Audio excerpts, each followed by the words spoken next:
Donald Trump's health rapidly collapses in front of the world. That's the headline from MeidasTouch on this viral video with 1.5 million views. They're reporting on the recent strange behaviors of Trump, behaviors that indicate a legitimate mental and cognitive decline. I'm going to analyze what they found, and I think we're really zeroing in on what type of dementia Trump may have, which you'll understand by the end of this video. Let's introduce the MeidasTouch viral clip. Donald Trump's health is rapidly crashing. He is deteriorating before our eyes. Each day is worse than the next. I suspect there will be a trip to Walter Reed again very soon. For our new viewers, I've practiced internal medicine and geriatrics for over 15 years, specializing in patients just like the president. We've been tracking Trump's health closely here at United Front, and we're building the case that Donald Trump is in the early stages of some kind of dementia. But it's not enough for us all to just say he has dementia. We need to get organized and clear and specific about what we're talking about.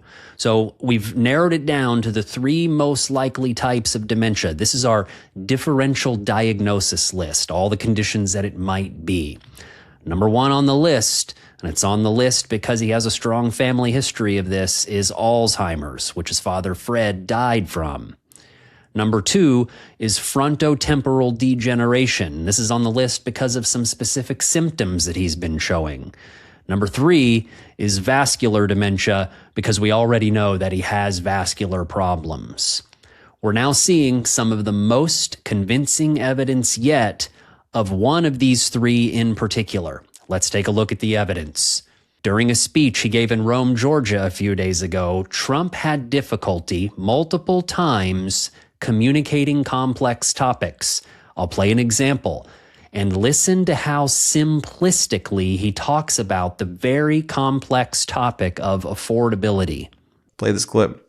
You notice, what word have you not heard over the last 2 weeks? Affordability.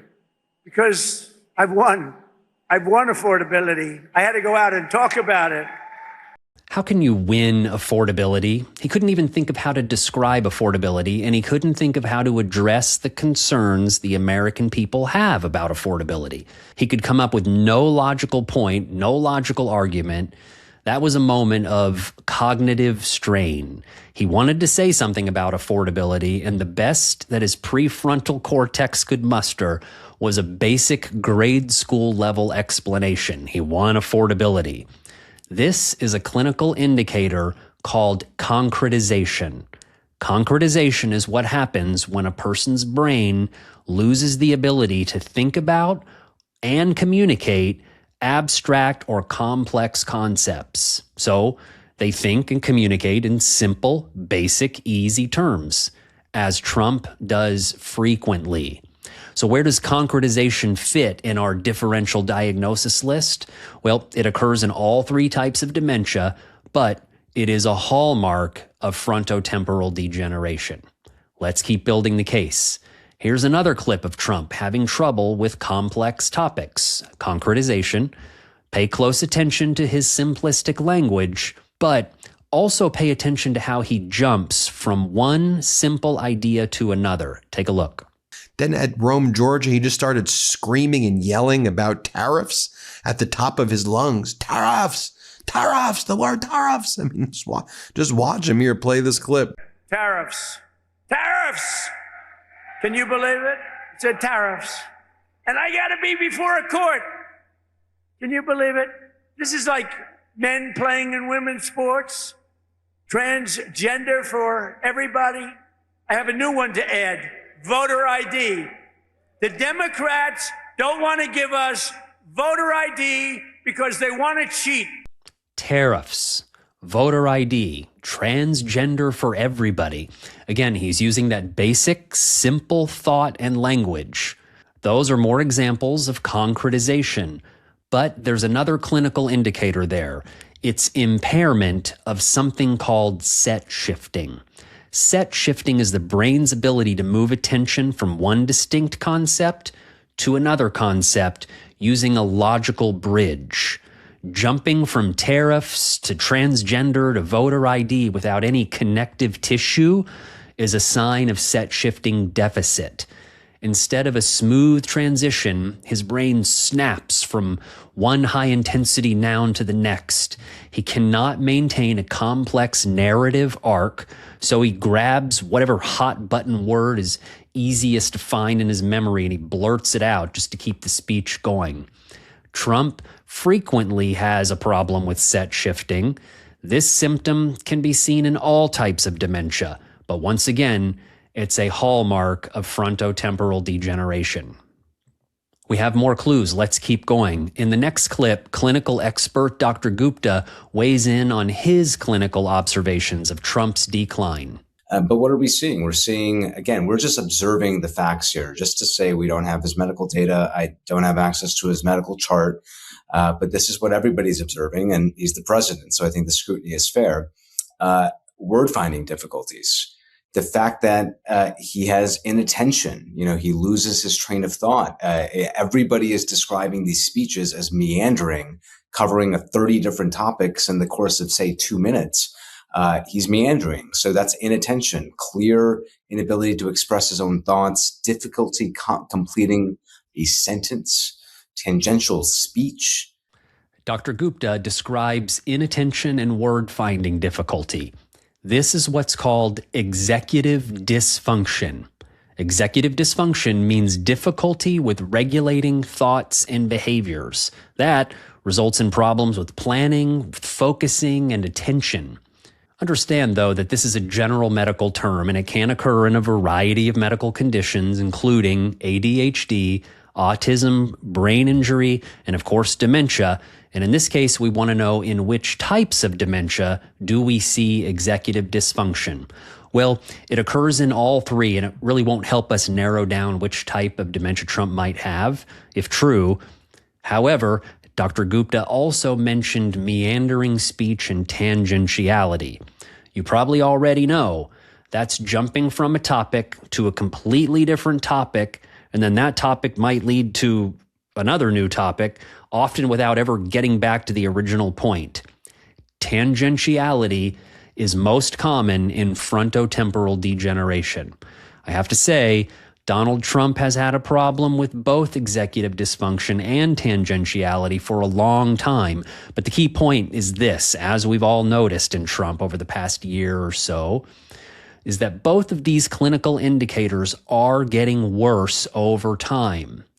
But all of that is not even the worst of it. The most troubling clinical indicator, and we're seeing it a lot with Trump, is called disinhibition.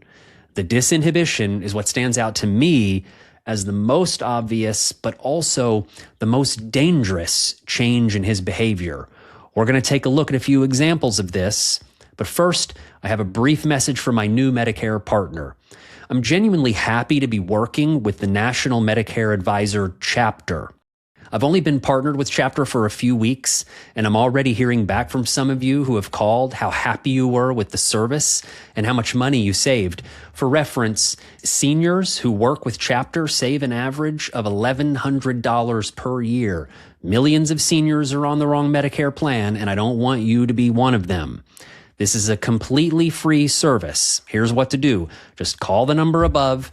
You'll speak to a real person, and they will reference their huge database of every Medicare plan available. They will either tell you you're already on the right Medicare plan, or they'll save you money. Remember, $1,100 a year on average. I'm once again asking everybody on Medicare, call Chapter and be sure you're on the right plan for you. That number is 504-613-5925. Talk with a trusted Medicare advisor today. Okay, back to Trump and the dementia list.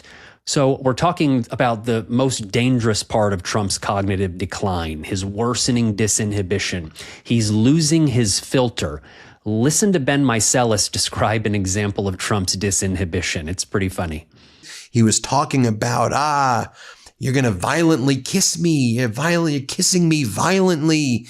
I mean, while he's out there covering up a pedo ring, a child sex trafficking ring, while the cabal is located in 1600 Pennsylvania, he's out there talking about, you're violently kissing. And then, I mean, just watch what he said when he was in Rome, Georgia. If you didn't have all of these cameras, you'd violently kiss me. What the hell are you talking about? Here, play this clip. He said, President, if I didn't have all these cameras running, I would grab you and start kissing you violently. And I said, why is that? He said, because what you've done for us economically in this state, in this town, with the tariffs in particular. Violently kiss me. Maybe you shouldn't say that out loud. The part of the brain that controls inhibition, whether or not you should say something out loud, is the prefrontal cortex. Disinhibition is when the patient has lost the neurological ability to modulate their behavior based on social context.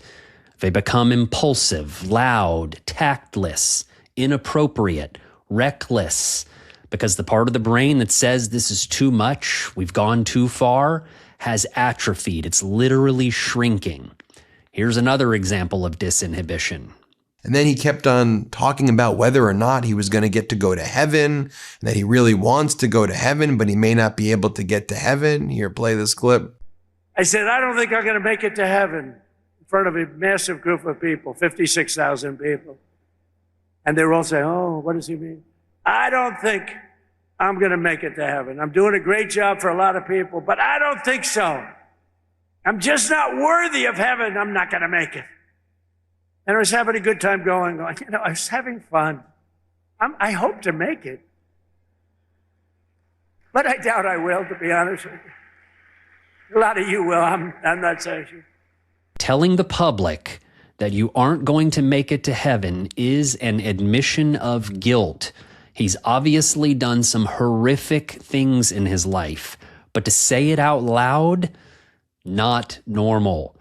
Here are more blatant examples of his worsening disinhibition. Check this out. Sir, yeah, if there's something discriminating in the body, sir,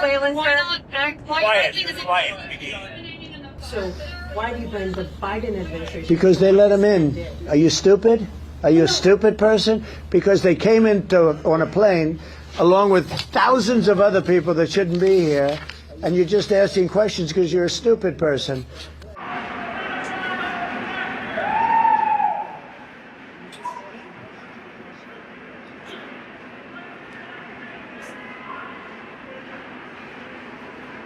Of course, there are many, many more examples of his worsening disinhibition and impulsivity. And it's not just the frequency, it's happening more often, but it's becoming more aggressive, more caustic. The key point is this: Trump in 2016 would not be acting this way in public. Here's the last clip. This is another example of his disinhibition that everybody seems to be missing, and this is a big one. And going to this Board of Peace meeting, you can see that he was sleeping like the entire time. Here you have one of the speakers talking, and you'll see that he was sleeping. Let's watch this. And the successful implementation of the second phase of the Gaza peace plan. This includes ensuring a lasting ceasefire. Here's another clip of him sleep. I could show you like 10 of these. I'm not. I'm just going to show you 2. But this was him the entire time. I mean, he was sleeping, then he'd wake up and he'd be like startled. This is not normal behavior at all. Here, play this clip. وتحقيق الأمن والاستقرار في غزة. والسلام عليكم ورحمة الله وبركاته. Thank you. The minister. Ben is correct. This is not normal behavior at all. We already know Trump is bored at these meetings. He admitted that. I'll remind you of what he said. Play that clip. Because the last time we had a press conference, it lasted for 3 hours. And some people said he closed his eyes. Look, it got pretty boring. In all fairness, I love these people. But there's a lot of people. It was a little bit on the boring side. But I didn't sleep. I just closed them because I wanted to get the hell out of here. I've said it once, I'll say it again. If you're so bored, Donald, retire. But the issue is not that he's falling asleep. The key point is that he's not hiding it anymore. Trump in 2016 would never allow himself to fall asleep in public. This is worsening disinhibition. Worsening disinhibition. And which kind of dementia do we usually see disinhibition? You guessed it. It's a hallmark in frontotemporal degeneration. Less common in the other two types of dementia. I'll leave this chart up for the medical students watching. If you have a 79-year-old man with worsening concretization, set shifting deficits, executive dysfunction, tangentiality, and disinhibition, of the three types of dementia, which is most likely? If you guessed FTD, you'd be correct. I do have a caveat. I have to say, I have not examined the patient or his chart, so we'll just say that all of this is for educational purposes. So here's my question. Do we have enough evidence to feel confident in a diagnosis? Here's what makes this especially difficult. It's the confounding factors. Some of these behaviors and clinical signs that we're seeing can be due to, number one, his malignant narcissism. Number two, he's almost 80 years old. And number three, he's just not that bright. People in his cult will say it's just Trump being Trump. We recently released a video detailing why MAGA people don't leave the Trump cult. You can check that out here. But with the evidence we're seeing, we both know there's something more going on here. I have videos coming soon about frontotemporal degeneration specifically and what it will take to invoke the 25th Amendment and remove Trump from office once and for all. Please subscribe so you can stay up to date on our ongoing clinical investigation of Trump's health. We need your support to get to 50,000 subscribers, which will help us keep making great content. A special thank you to our new and existing members. You can find me on Blue Sky. In the meantime, stay curious, stay informed, stay safe. Thanks for watching, and I'll see you back here for more coverage on Trump's cognitive decline.